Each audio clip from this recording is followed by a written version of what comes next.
25 साल की खूबसूरत अनु अब हर आने जाने वाले का ध्यान अपनी ओर खींचने लगी थी। लेकिन उसका श्रेय यह था कि उसका पति बहुत बूढ़ा दिखता था।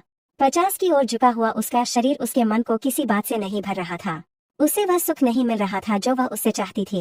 वह घंटों खुद को आईने में देखती रहती थी।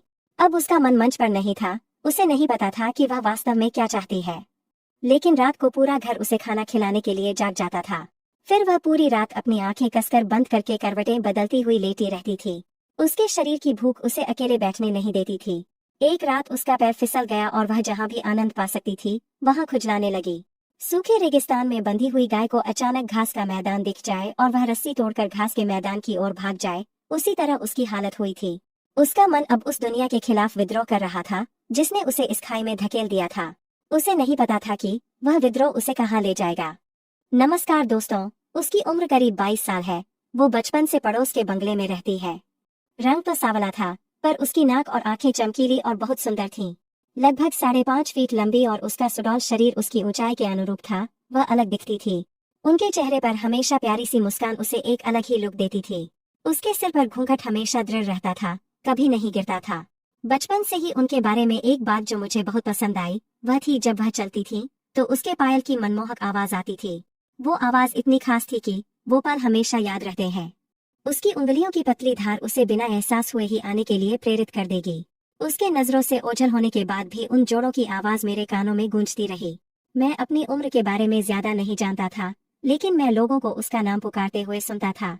वह तो निकम्मी औरत है, उसके कौन मुंह लगेगा। ये वाक्य मुझे उतना समझ नहीं आया। बड़े आदमी कहते थे तो हम उससे 4 हाथ दूर रहते थे। फिर भी उनकी जोड़ियों का आकर्षण मन में बना रहता था। पहले तो मैंने सोचा कि उसके साथ जो व्यक्ति था वह उसका पिता होगा, लेकिन बाद में मुझे एहसास हुआ कि वह उसका पति है। मुझे इन दोनों का जोड़ा बहुत अनोखा लगा। किसी को कुछ पूछने की हिम्मत नहीं हुई। लेकिन उसका पति इतना बूढ़ा कैसे है, ये सवाल हमेशा मेरे मन में था। मेरी दादी कभी कभी उनसे मिलने जाती थी, इसलिए मैंने उनके बारे में कुछ सुना था, लेकिन मैं हमेशा उनके बारे में और अधिक जानना चाहता था। कभी लगा कि अनु की जिंदगी में कुछ खास बदलने वाला है। उसका नाम अनु था और सभी उसे यही कहकर बुलाते थे। उसके माता पिता ने उसे बहुत लाड प्यार दिया, कभी निराश नहीं होने दिया। वे तो बस उसका सुखी जीवन चाहते थे। अनु, जो 10-12 साल की थी, हमेशा खुश रहती थी। वह बहुत नाजुक थी, इसलिए उसके माता पिता को उसकी शादी करने की जल्दी थी। 30-40 साल पहले लड़कियों की कम उम्र में शादी हो जाना सामान्य बात मानी जाती थी। गांव में आज भी बाल विवाह के नियम प्रचलित है और ग्रामीण परिवेश के अनुसार अनु की उम्र अब विवाह योग्य हो चुकी थी। इसलिए उसके परिजन उसके पति की खोजबीन में लगे हुए थे। उसी वक्त अनु की जिंदगी में रामू की जगह सामने आई। घर की स्थितियां अच्छी थीं। सूखा क्षेत्र होने के बावजूद 5 से 6 एकड़ सिंचित भूमि थी। दवानी के पास कुछ दुधारू पशु भी थे। अनु के मन में एक नया सपना था और वह उस सपने की ओर बढ़ने लगी। अनु के सामने जीवन का उत्साह से भरा एक नया चरण था। लेकिन बस एक चीज की कमी थी, यानी उनका होने वाला पति। अनु से 25 साल बड़ा था। वह पहले से ही शादीशुदा था और उसकी एक बेटी अनु की उम्र की थी। जब बेटी 4 या 5 साल की थी तब उनकी पत्नी की तबीयत अचानक खराब हो गई और वह हमेशा के लिए बिस्तर पर पड़ गईं। कुछ ही दिनों में वह बच्ची को रामू को सौंपकर हमेशा के लिए चली गई। वह अपनी पत्नी के चले जाने के गम में जी रहा था, लेकिन एकाकी जीवन कब तक सहेगा। आखिरकार वह दूसरी शादी के लिए तैयार हो गया। रिश्तेदार उसके लिए अनु के यहाँ ले आए। अनु के परिवार को अपने दामाद से ज्यादा उम्मीद नहीं थी। उन्होंने ही अपनी बेटी को खाई में धकेल दिया। अब उनकी जिम्मेदारियां खत्म हो चुकी थीं, इसलिए उन्होंने अनु रामू शादी करवा दी। रामू में एक नया उत्साह था, एक अच्छी पत्नी पाने की संतुष्टि थी और इसलिए वह अपनी खुशी दिखाते हुए गांव में घूमने लगा। उसकी पत्नी जल्दी बड़ी हो जाए, इसके लिए उसे प्रतिदिन घी में भिगोया हुआ खाना खिलाया करता था।